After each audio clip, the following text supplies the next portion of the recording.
How do I know this? Because I tried to commit suicide.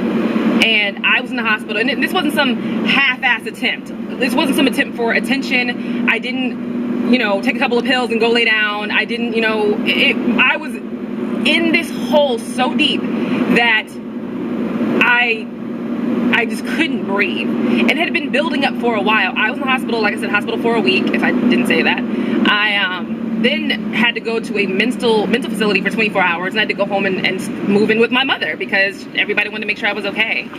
And this was years ago. This wasn't like a couple years ago. This was, I want to say now, going on 5 years ago. But it had, like I keep saying, it had been building up. The same thing, I'm pretty sure, with Kate Spade. And this is what happens with people. And it's not a mental illness thing, it's a depression thing. Things are so bad in your mind that you think the world would be much happier if you weren't in it making the world bad. And I know that sounds very dramatic, but that's what you think. I thought in my mind, my mother would be a lot happy because she wouldn't have to worry about me. My brother would be happier because now he doesn't have his sister annoying him about why his life is such a weird place to be. That's a whole other video.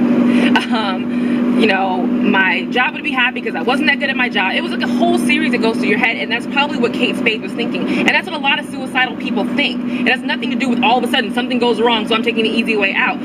People have been going through years, months of pain, and that's how it comes about. So to all of you all making fun of people about the suicide or making fun of her, making comments, think about what you're saying, because you have no idea if one of your family members is going through this deep, dark depression mode, and that they might be a few seconds away from hurting themselves, you know. And I've talked to a couple people privately who made these comments on Facebook, and there's a couple people who I really, really respect, who heard me, listened, and took their post down. Because it's not about bashing anybody about their opinion, and everybody's fine to have their opinion, but making fun of it or saying, you know, it's stupid, it's this and that, has nothing to do with that. Well, you know, that's not how you think about it. I mean, when my situation happened, when I tried to commit suicide, I went into my apartment and I had made a conscious, actually no, it's not a conscious decision when I went into starting to kill myself, try to kill myself.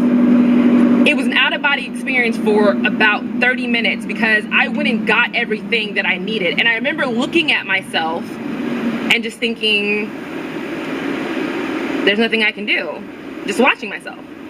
No one stopped me. I was crying, you know, the entire time I was in different stores getting stuff. You know, I was crying. No one said anything. No one cared. They just asked me if I was okay. I was like, I will be.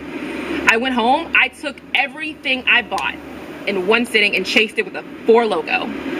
And after I had taken everything and I started to feel odd, I had talked to my mother and talked to other people. That's the last thing I remember.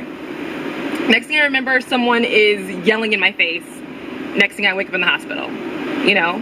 And a part of me at that time was disappointed that I woke up.